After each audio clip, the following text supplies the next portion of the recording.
Welcome to the HoosLeft podcast, a show about Indiana politics, history, and culture from the unapologetic perspective of the Hoosier left. My name is Scott Aaron Rogers, and I'm recording from Bloomington. In this episode, I want to talk about some concepts that have become increasingly divisive in the last few years: diversity, equity, and inclusion. I'll start with this introduction from Nicole Terry Ellis in a CNN article from this March. Quote, diversity, equity, and inclusion programs have come under attack in boardrooms, state legislatures, and college campuses across the country. Since 2023, 81 anti-DEI bills that target programs at colleges have been introduced in 28 states and in Congress, according to a tally by the Chronicle of Higher Education. 8 have been signed into law in states like Texas and Florida, and I will interject a note here, also Indiana. A 2023 survey by the Pew Research Center found that 52% of employed U.S. adults say they have DEI trainings or meetings at work, and 33% say they have a designated staff member who promotes DEI. But recently, some companies have slashed teams dedicated to DEI, and wealthy corporate leaders such as Bill Ackman and Elon Musk have made posts on social media that decried diversity programs. Critics say DEI programs are discriminatory and attempt to solve racial discrimination by disadvantaging other groups, particularly white Americans. But supporters and industry experts insist the decades-old practice has been politicized and is widely misunderstood. End quote.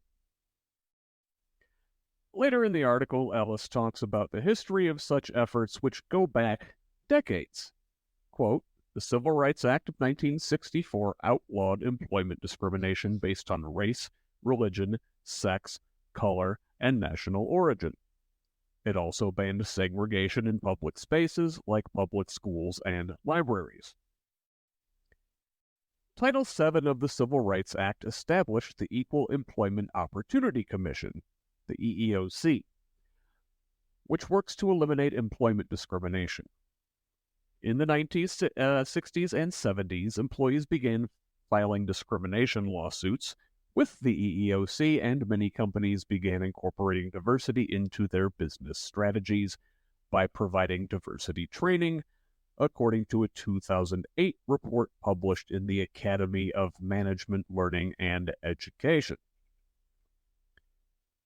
These diversity training efforts emerged around the time that affirmative action began by executive order from President John F. Kennedy.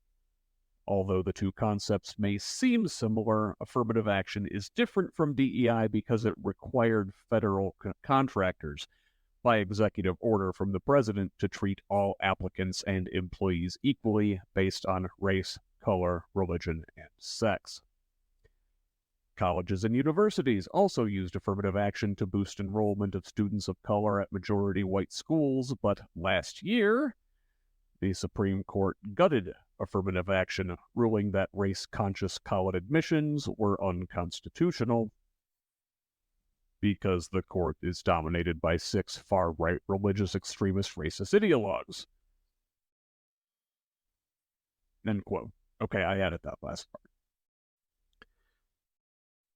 But in 2020, the murder of George Floyd, subsequent Black Lives Matter protests, and the COVID pandemic, forcing people to stay home and read a damn book, led to a degree of self-reflection at the individual, national, and corporate levels.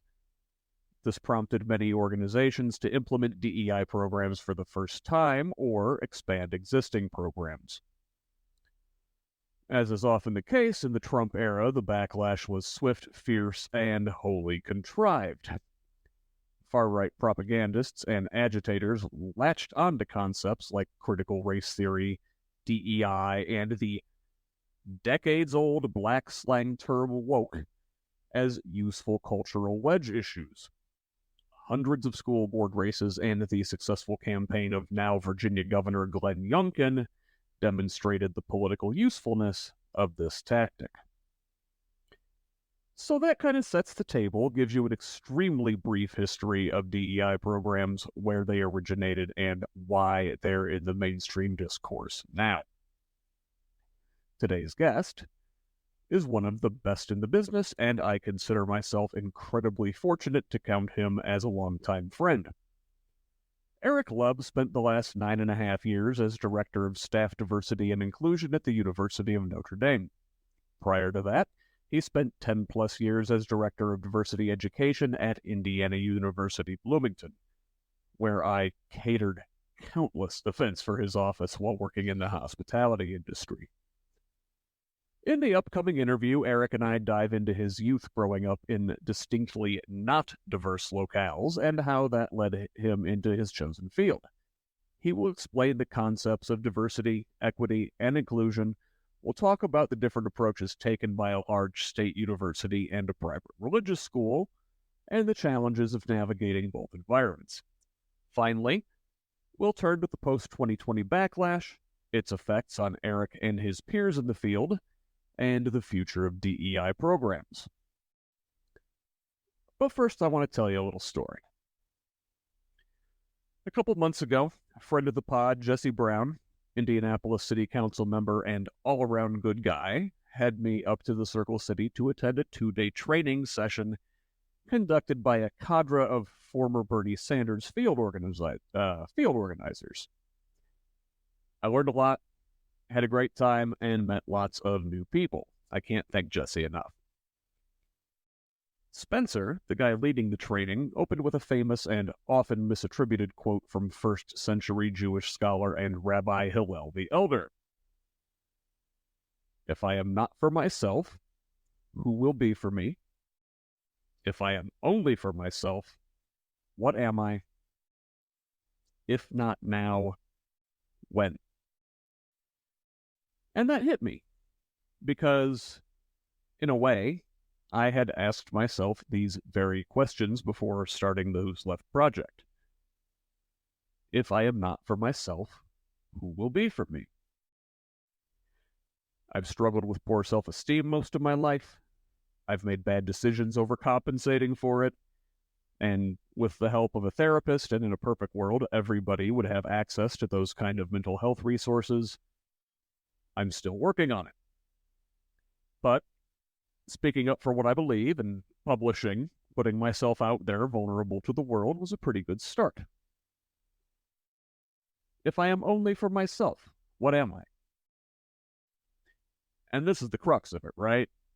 We live in an America where authoritarianism and Christian nationalism are on the rise, where a mob boss continues to hold an uncomfortable number of our neighbors in his cultic thrall, where a corrupt Supreme Court stripped the women in my life of their right to their own bodies. I'm a cisgender, straight, white man. I would be fine. I could put my head down and ignore it, but I can't, and I won't. If not now, when? We're nearly a decade into the Trump era. Down here at the state level, Republicans have held Indiana in their python grasp for almost 20 years now. We all saw January 6th with our own eyes. We've seen family and friends lose their goddamn minds. If not now, in 2024, will there even be a when? And this is all incredibly worthwhile, a beautifully deep self-examination of one's values and living those values in an increasingly difficult world, but to this point, this has all been an internal conversation, right? When we start to bring others into this discussion, that's where change really begins. After all, this was a organization training, right? Spencer defined organizing as leadership that enables people to use what they have to get what they need.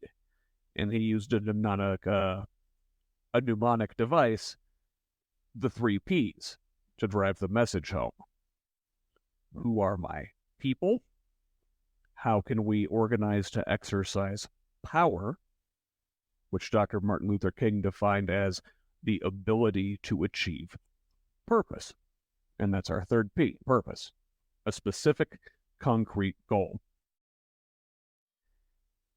And I've been chewing on all of this since that weekend, trying to figure out how to work it into a discussion with you, and it hit me. HoosLeft is an organizing project. Who are my people? You. What is our purpose? To build a more just, equitable, and compassionate Indiana. How can we exercise power to achieve that purpose? That's why I invite the guests I do. When we speak with candidates and elected officials, we have a direct line to those who do or might exercise the legitimate power of government on our behalf. When we speak with activists, we have opportunities to join with and or learn from their activism. When we speak with authors and experts, we broaden our knowledge base so we can better understand the larger forces at work, what we're up against. This is an organizing project. And I'm desperately trying to bring more and more elected officials, activists, and experts into our community so we and our people, our extended networks, can more effectively come together to exercise our power for our purpose of building a better Indiana. Now, unfortunately, we live in a late capitalist hellscape, and doing this work requires money. I currently work as an independent craftsman during the day and work on this project on evenings and weekends.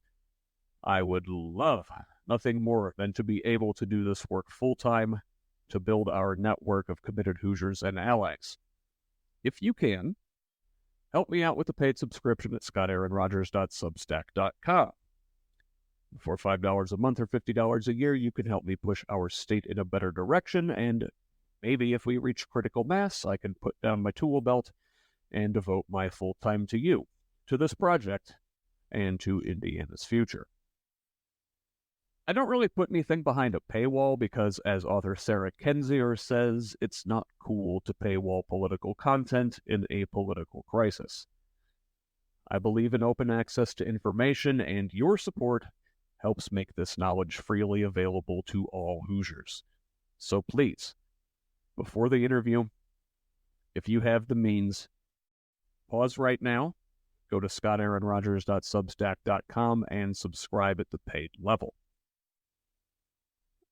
And while the best way to help this project is a financial contribution, if you can't afford it at this time, you can still help.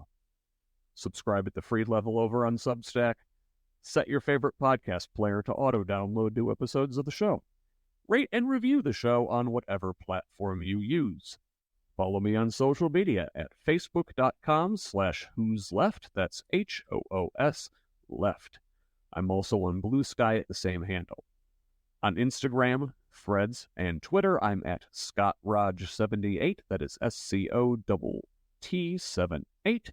And on Mastodon at ScottRog78 at Hoosier.social. Full episodes of the pod are now available on YouTube with clips on TikTok. The handle on both of those is at HoosLeft. Please subscribe on whichever platforms you use.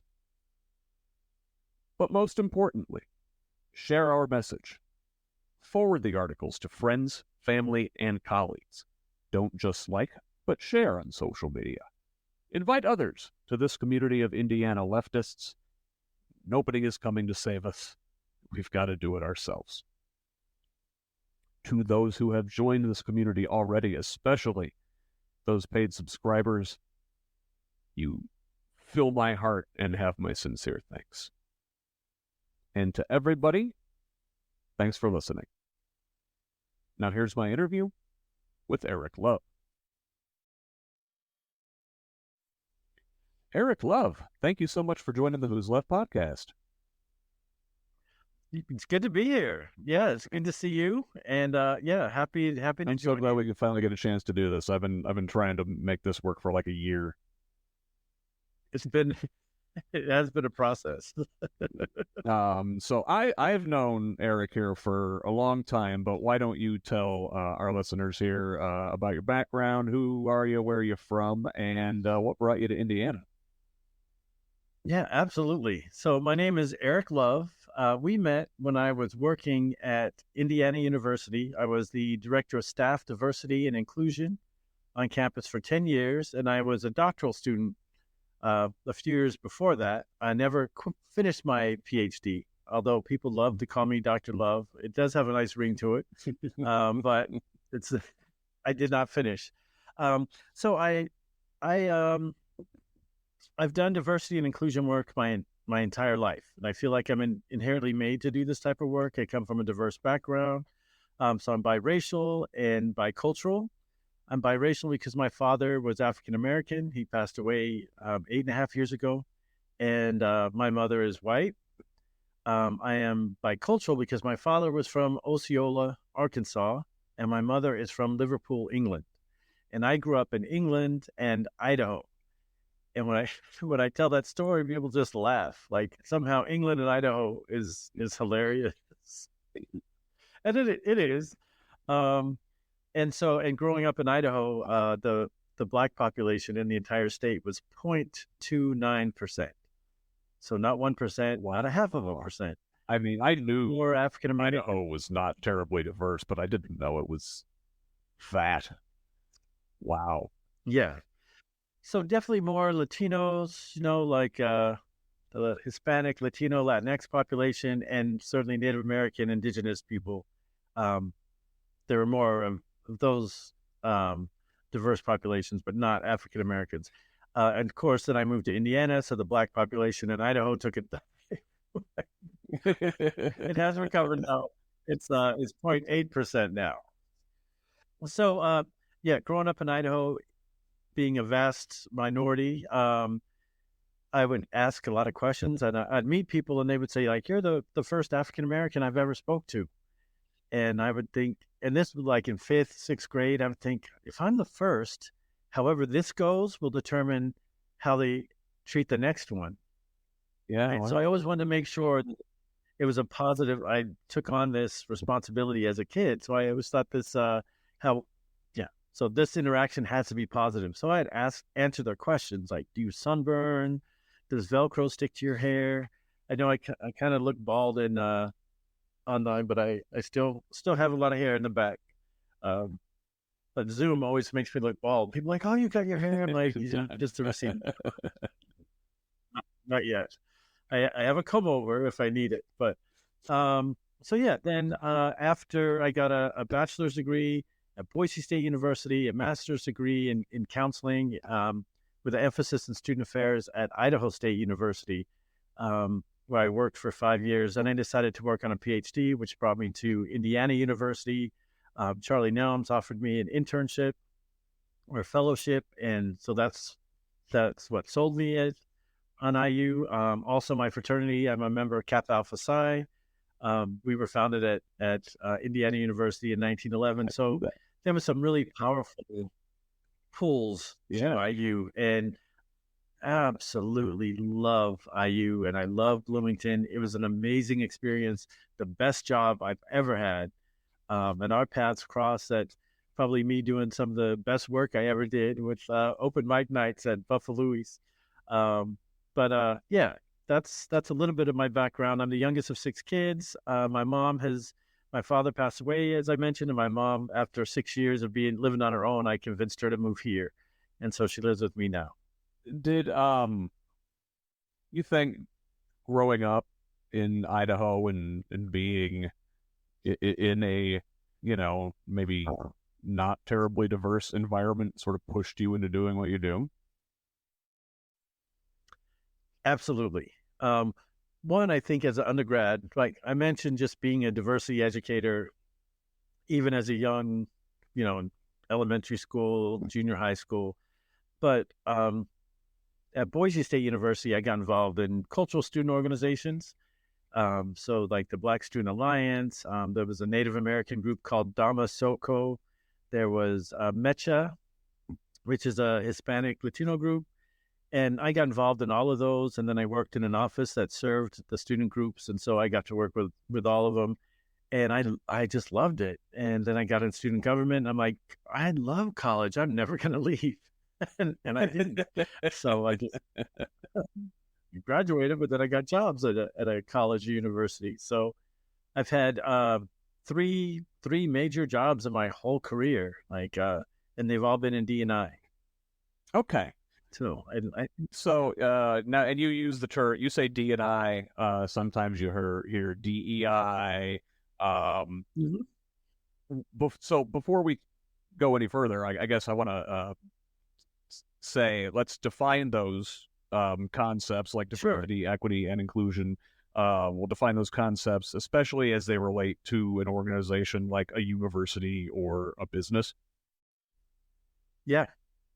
Yeah. Excellent. So diversity first, I would say is the presence of ideally all diverse groups, and that's kind of impossible to define, but where we have representation of ideally a vast number of diverse groups, and everyone is treated well.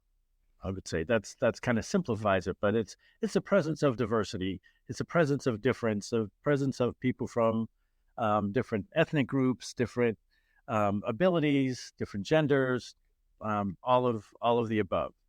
And then I will jump to inclusion. I look at inclusion is takes a step further. So if we're at a table, we have a conference, we're in a conference room in a meeting, and there's diversity in the room. That's great. That's diversity. Inclusion is every single person at the table has a voice, and every voice is valued.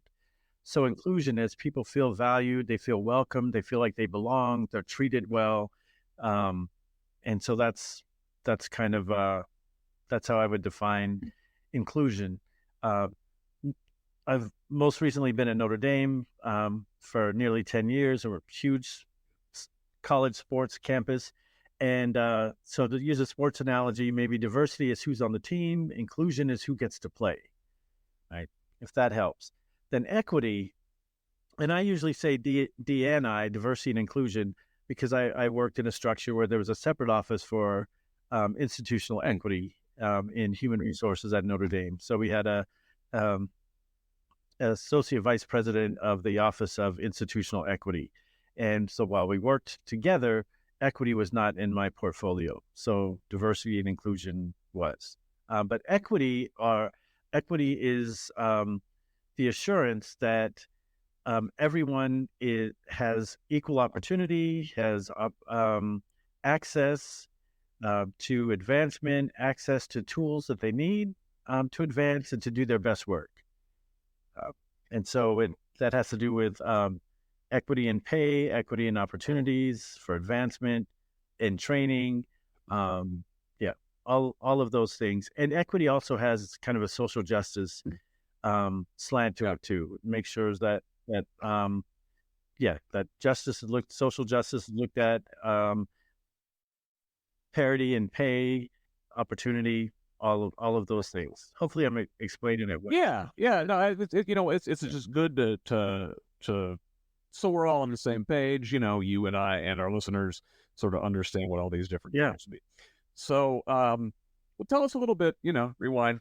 Talk about where our paths crossed, and talk a little bit about your time at IU, and what did you do there? What kind of programs did you put in place? What initiatives did you take on?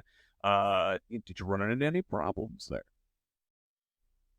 Okay. So, I worked at IU from fall of 2004 to December or November of 2014.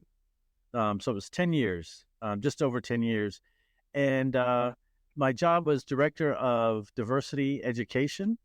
I worked with faculty, students, staff, administrators, and community. I just kind of was a general diversity educator for everyone. We did have different educators in specifically in the residence halls. They were called Qs, and they worked in residential life. I collaborated with them. Then we had all of the cultural centers. So we had the Neil Marshall Black Culture Center, the Asian Culture Center, the La Casa Student Culture Center. We had the LGBTQ Student Support Center.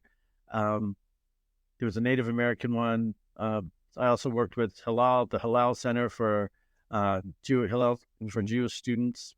Sometimes we worked with Muslim Student Center as well. So yeah, I had a lot of collaborators. So I worked with a lot of different people. I did ongoing diversity training. If it was faculty, I was usually working on how to manage diversity in the classroom. So to make sure, like, if someone's being disrespectful, that they can manage that. Like, you don't have to agree, but you have to treat people with dignity and respect in a classroom. It's an academic setting.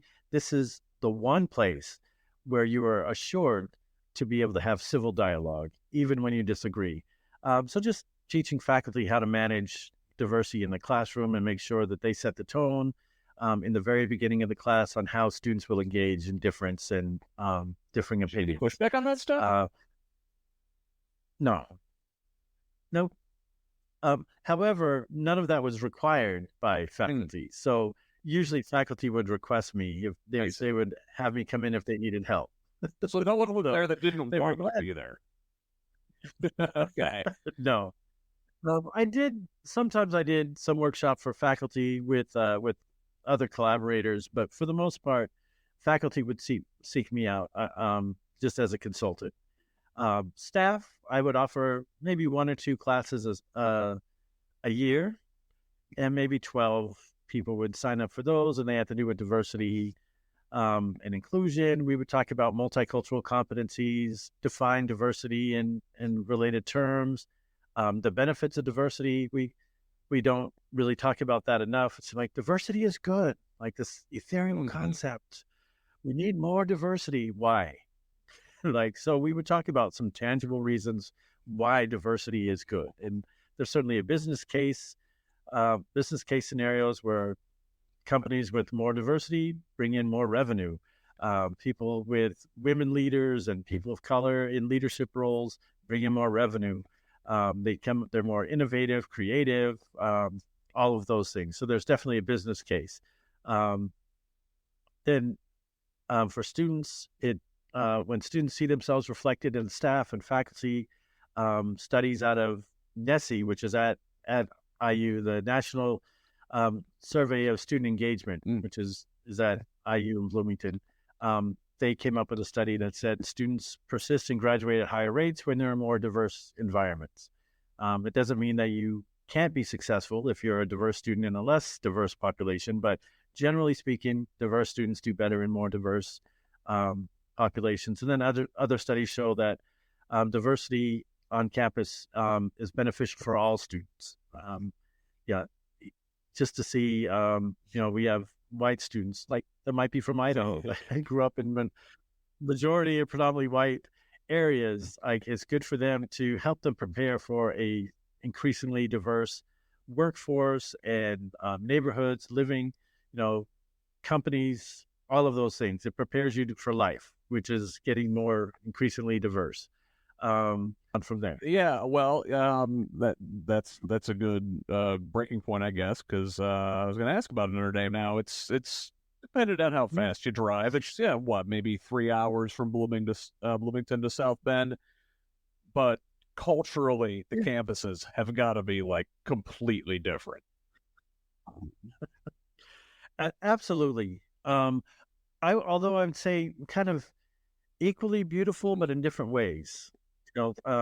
Though IU and Notre Dame are 2 of the most beautiful campuses in the country, in my opinion. I've traveled a lot. There's a couple others that I think are striking. Utah State is right at the base of a mountain, and that's beautiful. But the architecture in Notre Dame, but the limestone, the river, or creek through the campus at IU, just 2 beautiful campuses. But yeah, definitely different. A private Catholic institution that's actually much smaller.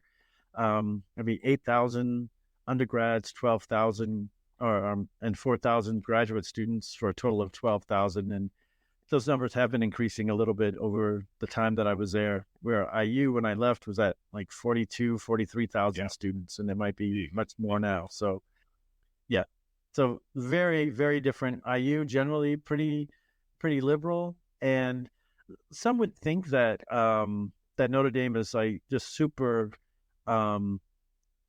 right wing or super conservative, and there are definitely conservative people there, but there's a lot of liberal people as well. So I find that Catholic social teachings, Catholic ethic of we're all made in the image of God. So how can you mistreat someone who's made in the image of God? And so I found that my work aligned very well with Catholic ideology. And so I arrived. I said I am not Catholic, but I love Catholic doctrine when it comes to how we treat each other. And Catholicism is one of the most diverse religions in the world. So let's give it a run. And I absolutely loved it. People clapped. I was never, we would have monthly mass for a long time in HR. I also worked for the first time in just human resources with staff. So I didn't work with students or faculty. And so that was a change to, I quickly became an advisor for a student group because I couldn't stay away. no offense to staff, but I have to have my interaction with students. And so, so I did that, but I was received very well. I would go to mass. You didn't have to. Sometimes I wouldn't go, but oftentimes I went. And I don't know if you've been to mass, but they do. When people go up for communion, if you're not Catholic, you just cross your arms like this, and then you get a blessing. You don't take communion. You let them know I'm not Catholic, but I want a blessing, and so the priest would bless you. It's also like Wakanda forever. So it just worked for me, and I loved it. Also, my first year there, my father had been sick for quite a while with cancer. And so when I first arrived, there's a staff chaplain that would come by once a week and just check on me. How are you doing? How's your dad? How's mom? Because she's taking care of dad. So I was just blown away by the kindness and the goodness of the place. And most people, I would say 95%, of the people there are just so genuinely kind. And then the other 5%, not so much. But that's anywhere. I mean, I think the percentage absolutely, is nowhere is no for sure. Great, right. Great place to work. I love my colleagues at Notre Dame. So and actually when my father was on his deathbed, he just had like a day or two to live, essentially. The same priest called my house. We put him on speakerphone. He did a Catholic prayer and then a non-denominational blessing for my dad. And my dad perked up. It was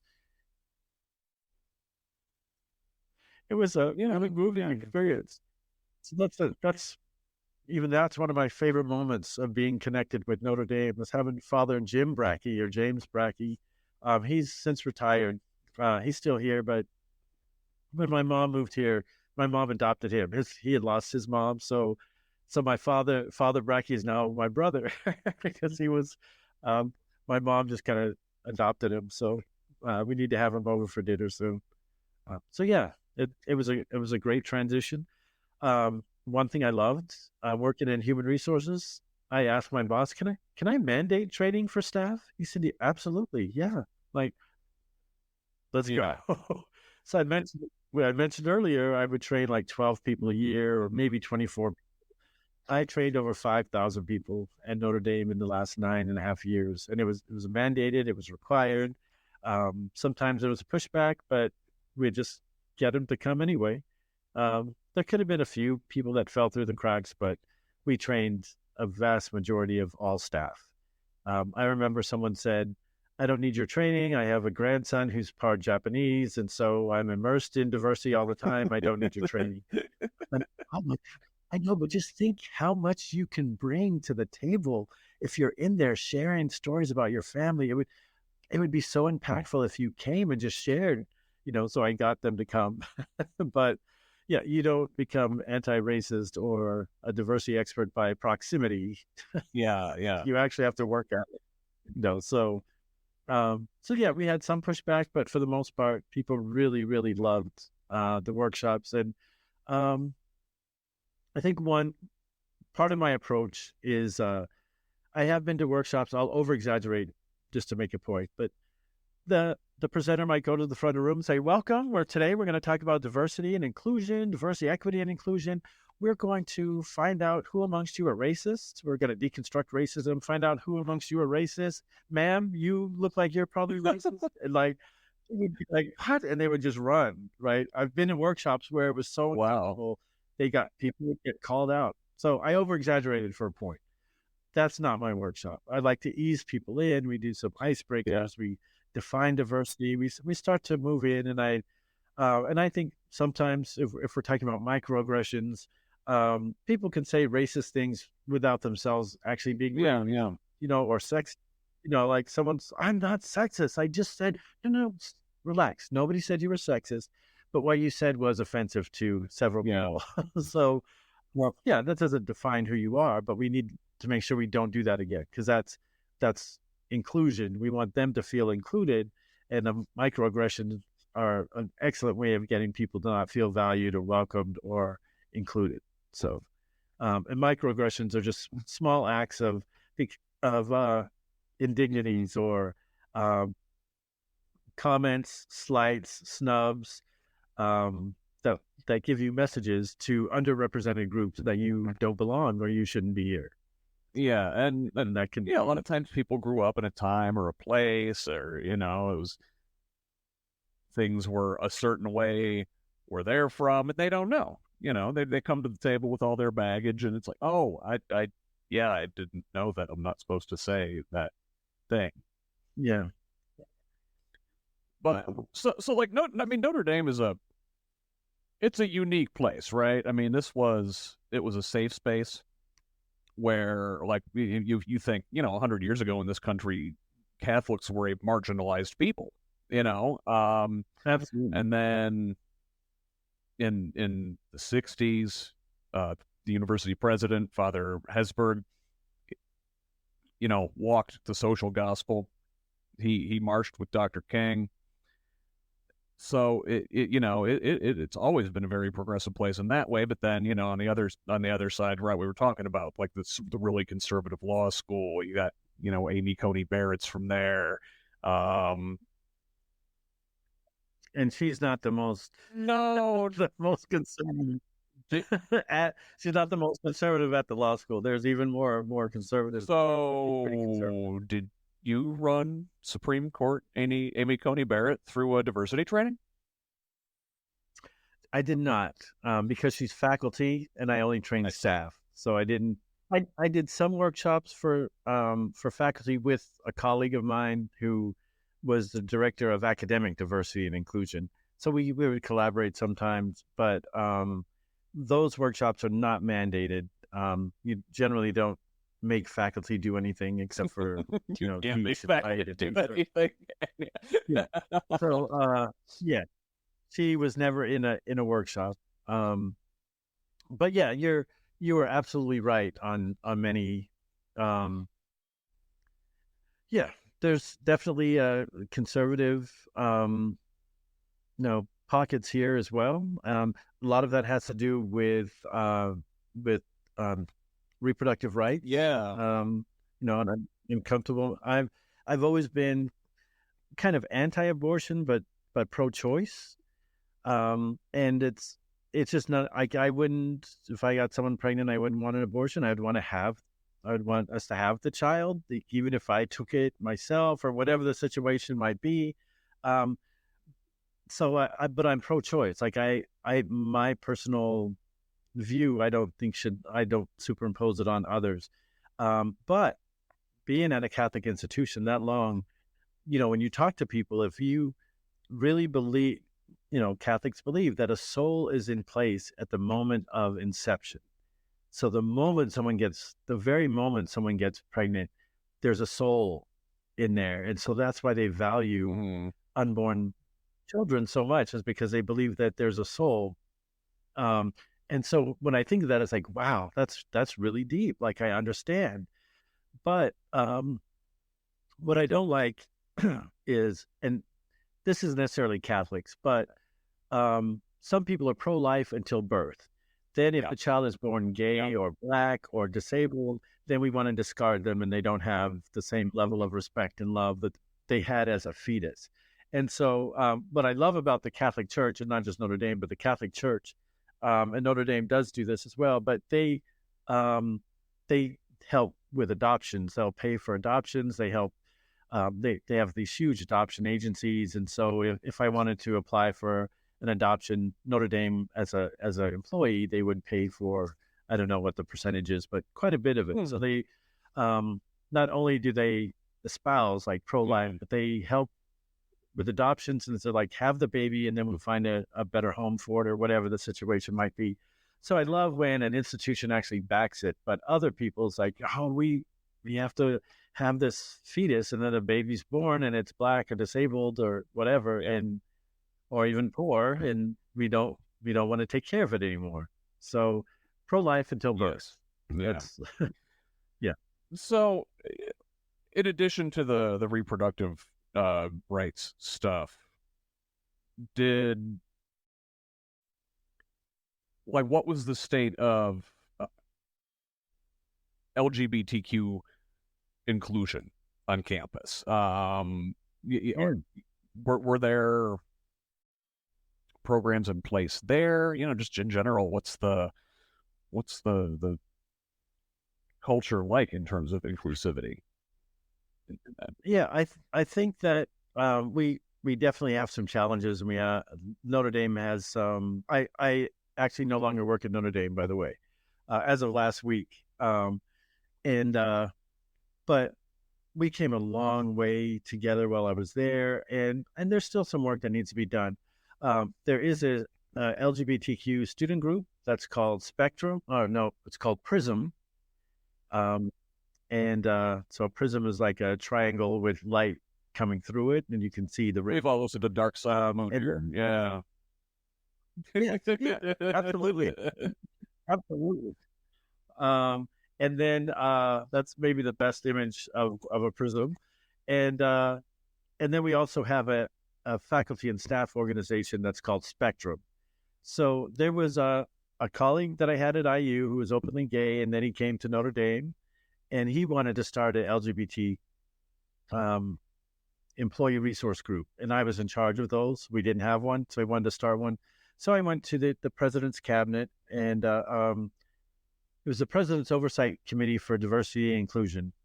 So I brought it up there. We were starting the Black Faculty and Staff Association. They were already on campus, but we were trying to make them an official ERG and starting like a women's group that ultimately became Thrive, Young Leaders. So they started to form. Someone wanted a gay group.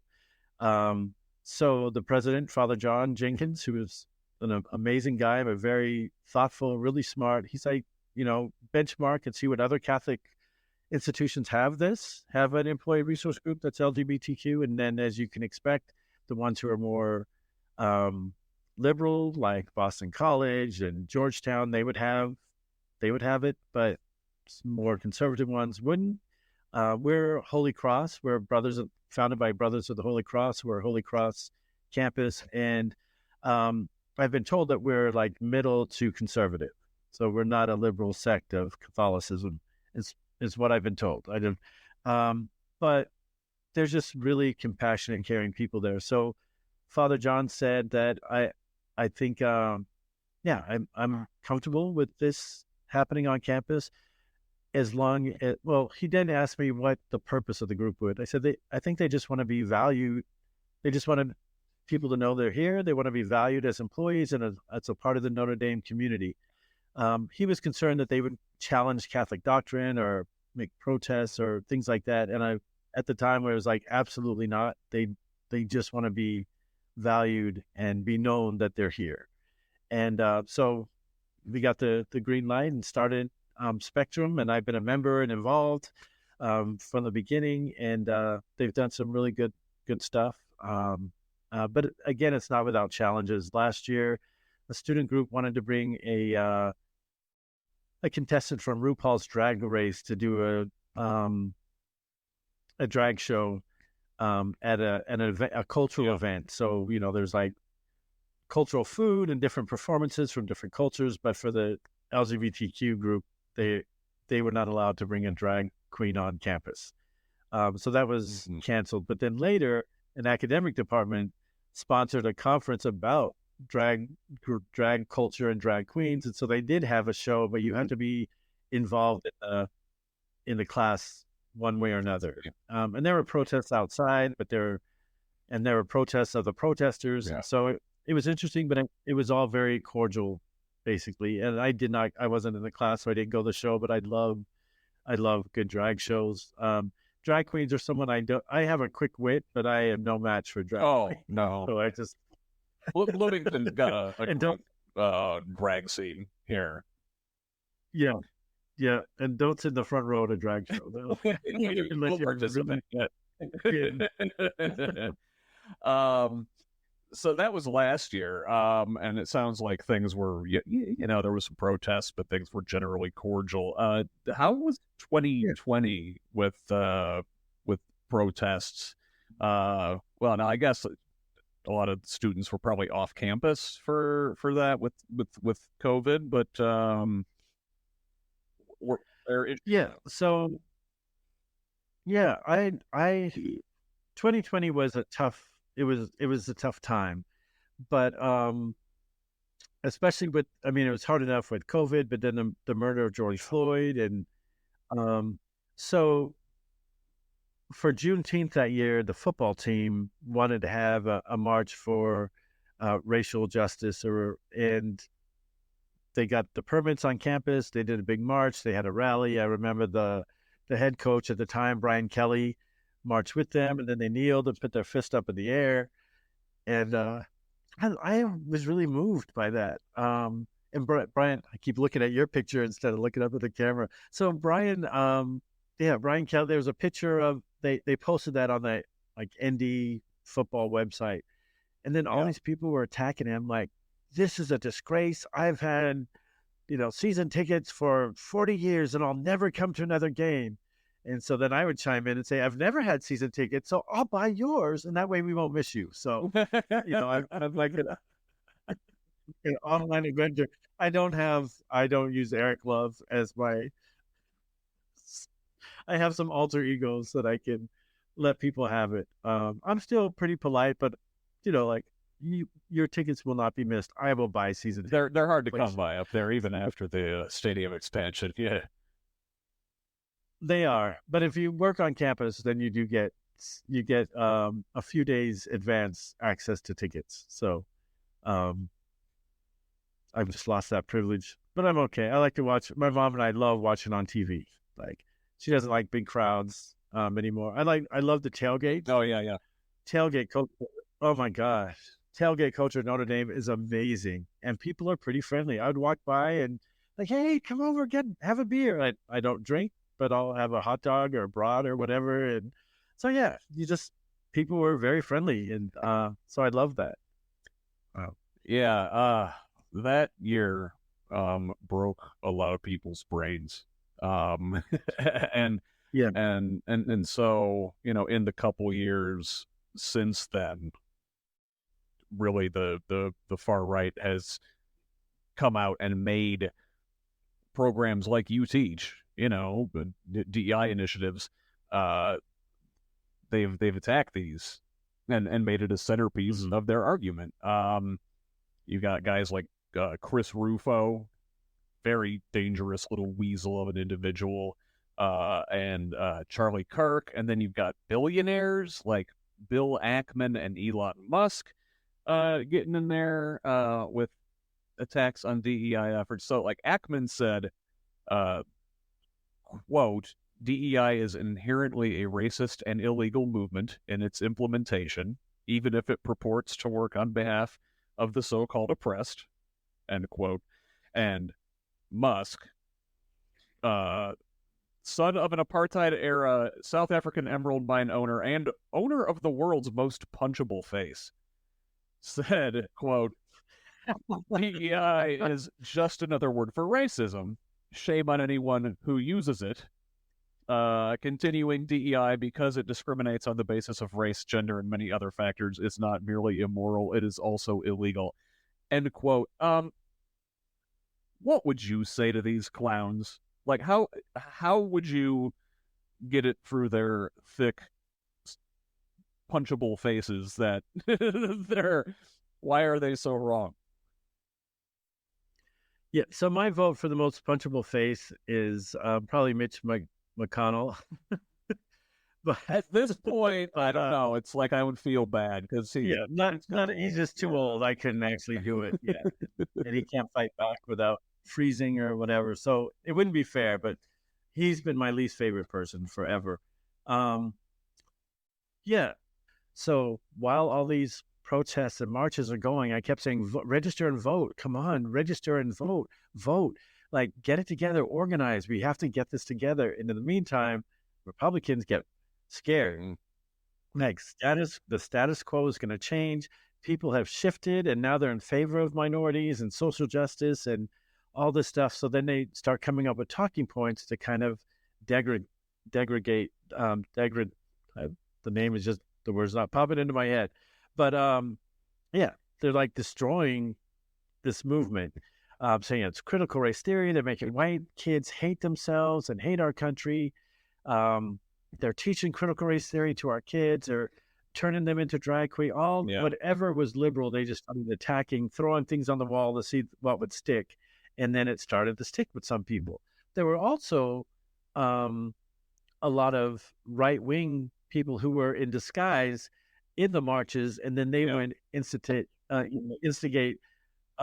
violence or destruction. So they have these very civil, disciplined organizers of some of these marches and protests, and then someone would come in a black mask and throw, a brick through a window, and then people jump in and start looting. But that was not the organizers. So that wasn't Black Lives Matter. It wasn't the people who were actually trying to do that, but it was intentional and it worked. So then we get this huge, like the pendulum just keeps swinging, right? So it's swung in favor of justice. And then the Republicans are like, oh my God, if those people get power, they might like hell you did. Beat it down.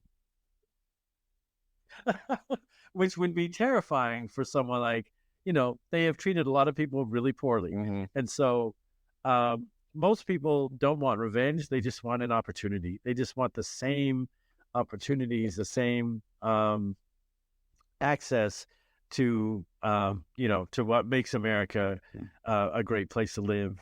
And so, so deconstructing, mislabeling critical race theory. Like, we're teaching critical race theory in K through 12. We are not. It's an advanced graduate. It's a law school concept, and then some higher education, like people in higher ed administration. Not all higher ed degrees, but higher ed administration. They dabble in critical race theory as a way of looking at laws and systems that adversely affect people of color.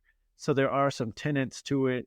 But it's just a lens to look at some of the laws that take place in the U.S. that have passed, like lining districts. How Black people can't buy houses on certain parts of the of a town, and then you can't get a loan to buy houses in the part of town that they could live in, and it keeps the Black neighborhood, Latino neighborhoods, keeps their houses from appreciating while the other houses appreciate at these astronomical levels. And the way that we could build family wealth or generational wealth is usually through buying a house or real estate. And so again, decade after decade after decade, generation after generation, there are United States laws that prevented people from gaining the same wealth.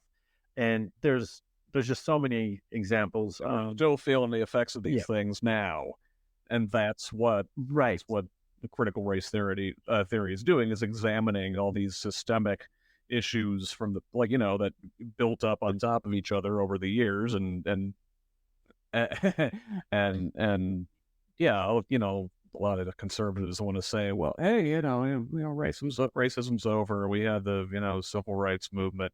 Look, Obama was president. Everything's hunky dory. Why are you complaining? They try to do everything to prevent him from being a successful president. So yes, you are absolutely right with that. Then we get this backlash, and it left me reeling. Like, I just cannot believe that people are listening to this. Like, critical race, I know what critical race theory is, and I'm like, I've never even used it in my work. Now I will embrace it, because if they want to call it out, I'm like, fine, this is what it is. This is what it isn't. I've even had workshops at Notre Dame, like critical race theory, what it is and what it isn't. Like, Did the and culture on like campus around like critical race theory and DEI and stuff change? After 2020, 21, when these things started to be used as political attacks. yeah, I would say immediately during 2020, like everyone else, Notre Dame started examining their ourselves. So they had the board of trustees initiated a study, and then they came up with a framework for diversity and equity and inclusion that we started to follow. The president came out with statements. The president and his staff sponsored a program and kind of a rally, not a protest, but um, they had student guest speakers, different speakers, and we all marched together wearing masks to the grotto, lit candles, and had some prayers. And we did it in a Notre Dame way, right? That's and Notre Dame being a private institution, they regulate what kind of protests you can have. And so you usually get like 15 minutes, and it's in a little corner. And if you go beyond that, there could be adverse effects. What about last year in 2023, the Supreme Court effectively banned affirmative action in college admissions. Now, I don't know if it was just public schools or include private schools as well. Is Notre Dame still committed to enrolling a culturally diverse student body? Yes. So I never did work in admissions, and so I don't know as much as someone that works there. But I would say over the last 4 years, each year the incoming freshman class has been more diverse than the previous. So every year we're becoming more and more diverse, and but that's international students, Latino, Hispanic, Asian, all of the above, African American, African. We have a large African, first generation African immigrants are our large population of our Black population on campus. I don't know if that makes sense. Yeah. So, and that's everywhere. But absolutely, Notre Dame is committed to continuing to increase their diversity. Not only was representation in faculty, students, and staff part of the framework that our board of trustees came up with, but our new provost did his strategic plan, and he wants Notre Dame to more closely reflect the Catholic population around the world. And so it is very important to them. It's important to maintain their Catholic character, but also important to continue to increase more diversity, have more representation in faculty and staff, as well as students. And to our mission is to be a powerful force for good in the world. That's part of the Notre Dame mission. And part of my mission was to make sure that we knew the world, so we were a powerful force for good, not just a powerful force. Yeah. And by having, faculty and staff and students from all over the world coming here, like that's part of the mission too, is to make sure that we are doing good work on in the name of Our Lady, Notre Dame. That's what Notre Dame means, Our Lady. So yeah. So to answer your question in all that long about way is yes, diversity, especially in student populations, it has been affected some ways because we have some federal funding, and so there are some regulations that we have to do, and like IU and other places change the names of events. Like you might be familiar with the groups program, which was initially underrepresented groups, so Latinos, African Americans, but then they had to change the rules, and so it was that high risk. Rural students were involved as well. Okay, so I want to turn to the state legislature a little bit, and we talked about Republican, and their fuckery, if I may. So, it's your show. Governor Holcomb signed SB 202 the spring, and it was basically lifted verbatim from Florida, their Stop Woke Act, right? So, under the guise of allowing conservative students to feel more comfortable on campus. This law basically requires colleges and universities to report their DEI spending annually. It amends the duties of public universities' diversity committees to foster not cultural diversity, but intellectual diversity.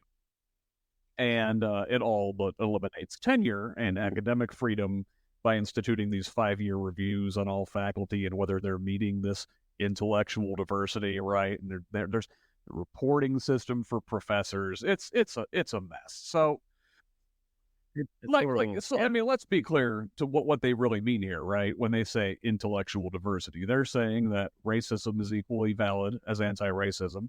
They're saying that Holocaust denial is the equivalent to actual history.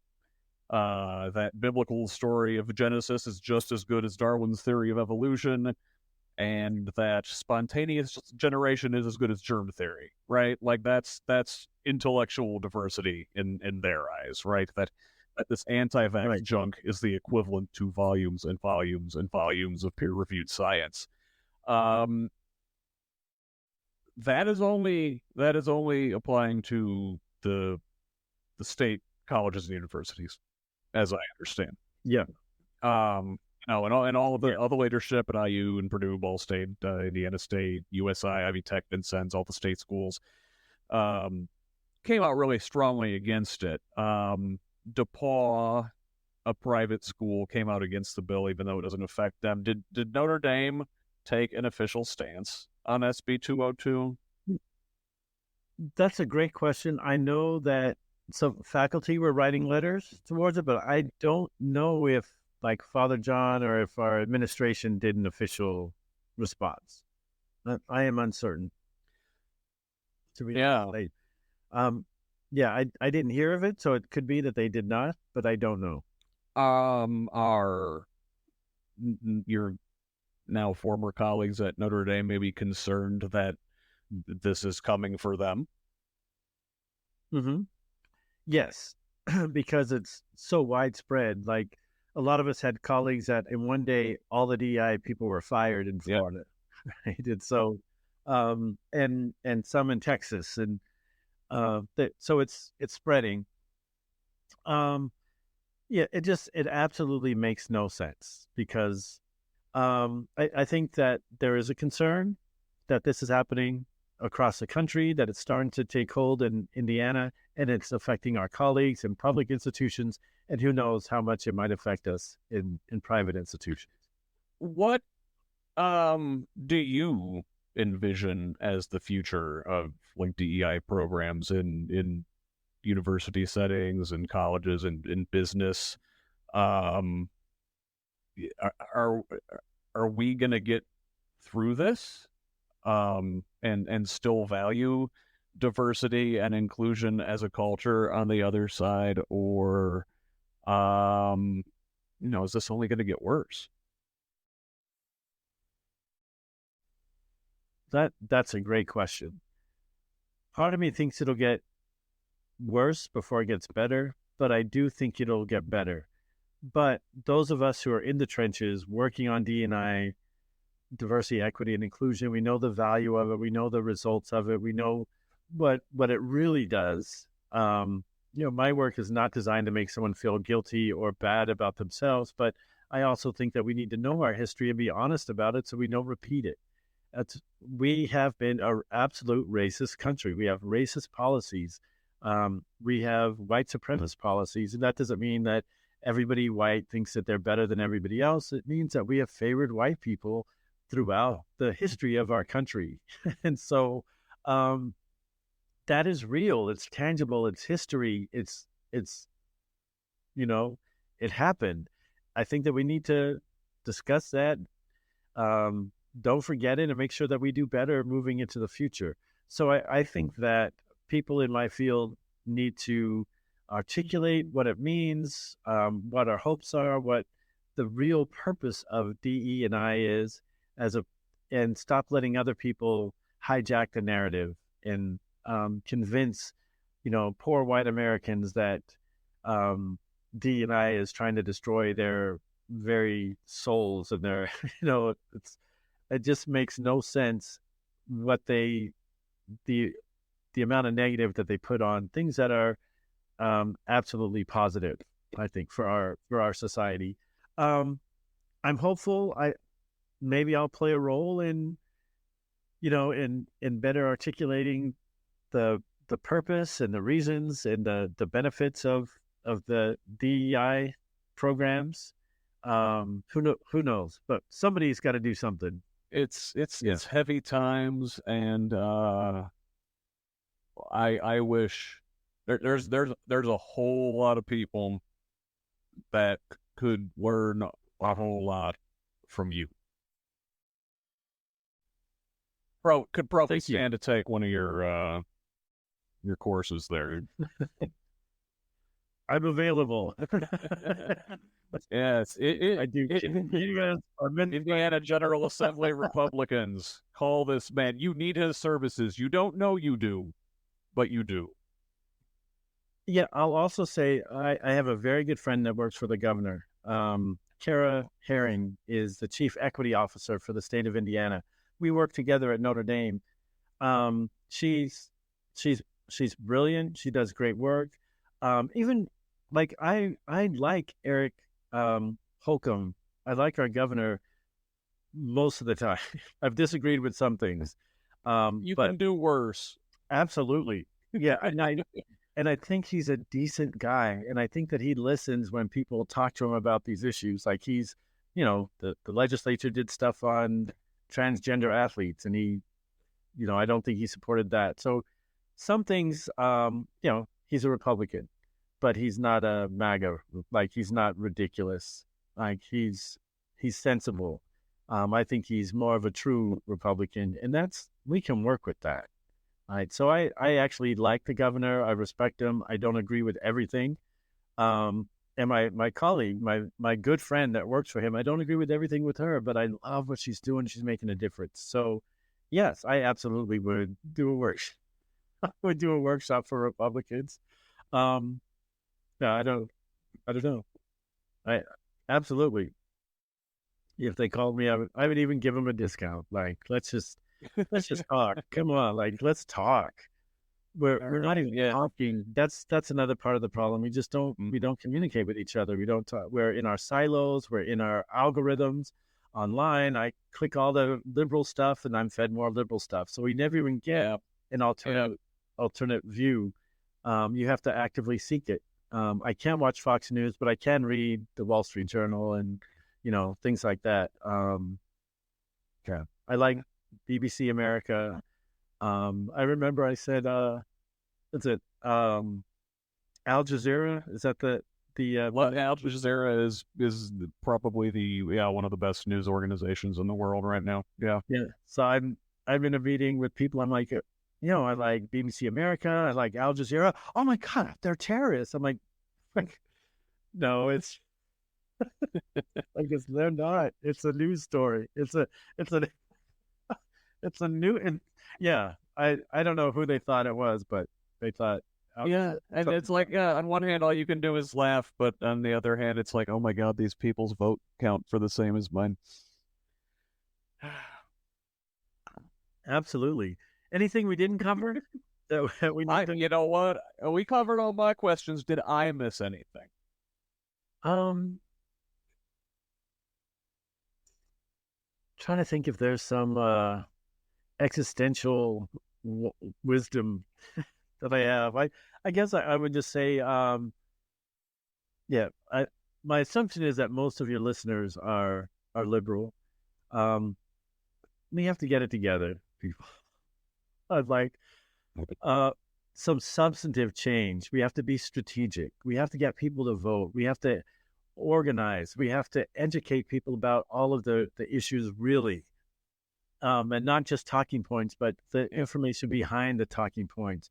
We have to look at judges. We have to look at, have forums and go over the platforms and really inform people. If people are truly informed, liberals will win. I just think they will, even in Indiana. Yeah. Oh no, I absolutely agree. Yeah, it's a lot of lot of resources are spent to make sure people don't have the truth and that the playing field's not fair. Absolutely.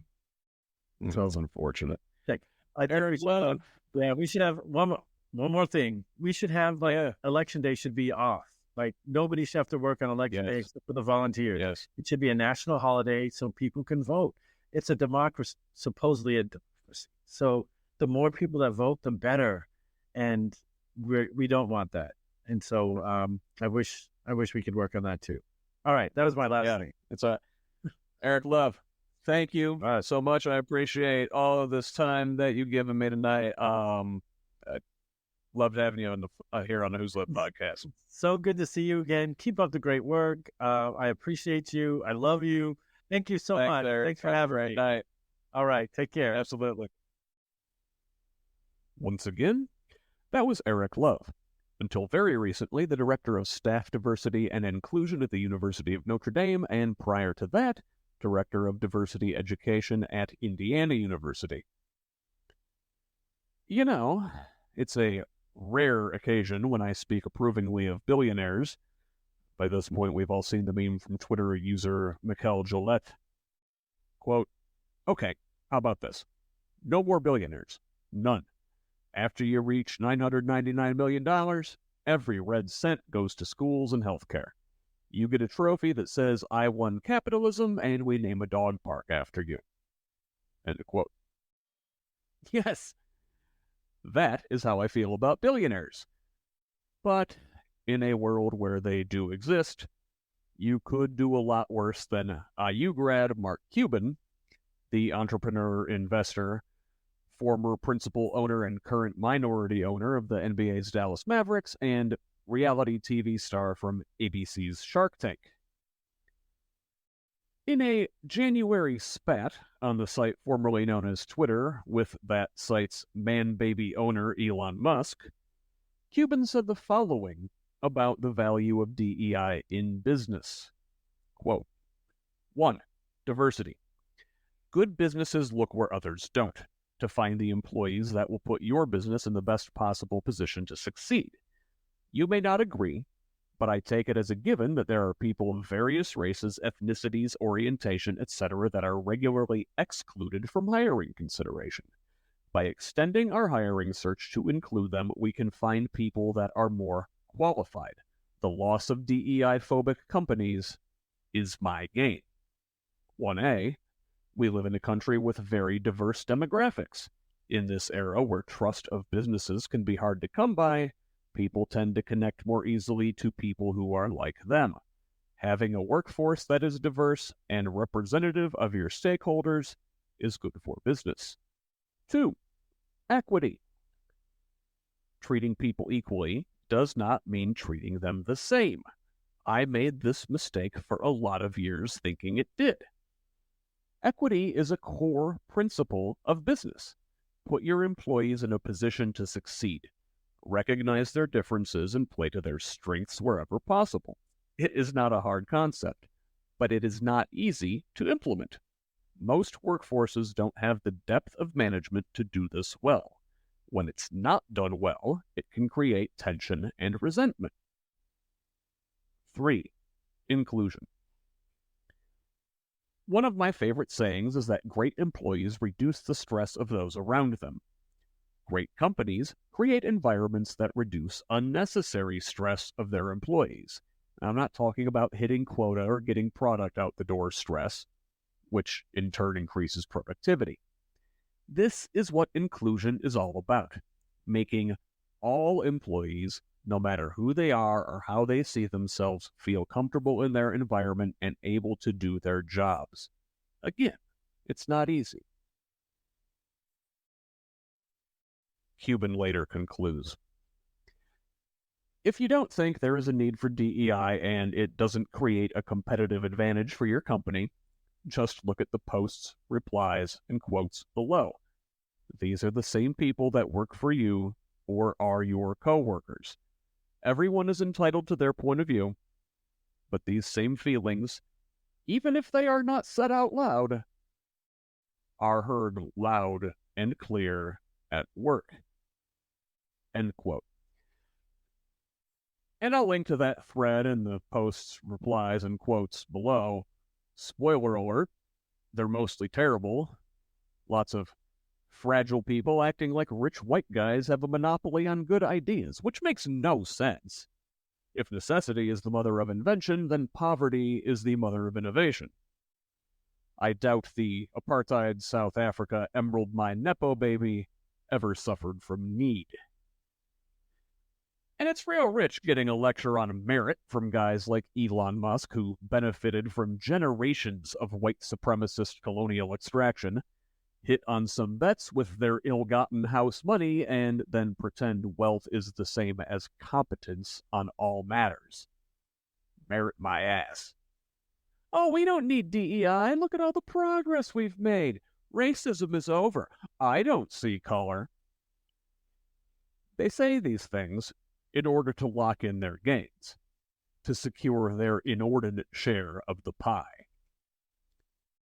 When others demand a more equitable distribution, these insufferable, insecure pricks like Musk, Chris Rufo, and Charlie Kirk lose their shit because when you're accustomed to privilege, increasing equality feels like oppression. So in summary, despite attacks from far-right agitators, DEI programs are likely to be important for businesses, universities, and organizations of all kinds. First of all, it's the right thing to do, but it's also good for organizational morale, and perhaps most importantly, it's good for business, and in the end, we all know that's what it always comes down to. Thanks for listening. Thank you to my guest today, Eric Love, who can be found on LinkedIn and Facebook. His firm is Love Force Consulting. If you want to hear more from our conversation, which went 90 minutes, I'm going to try something new and release the deleted scenes as a bonus episode to paid subscribers. It'll be up in the next day or two. If you want access to that, get your ass on over to scottaaronrogers.substack.com and subscribe at the paid level. In addition to Substack, you can find me on Facebook, Blue Sky, YouTube, and TikTok at HoosLeft, and on most other social media sites at ScottRog78. If you want to send me a message, slide up in my DMs on social media or email me at scottrog78@gmail.com. Again, please help me grow this project with a financial contribution. Until next time, this has been the HoosLeft Podcast. I'm Scott Aaron Rogers. Love each other, Indiana.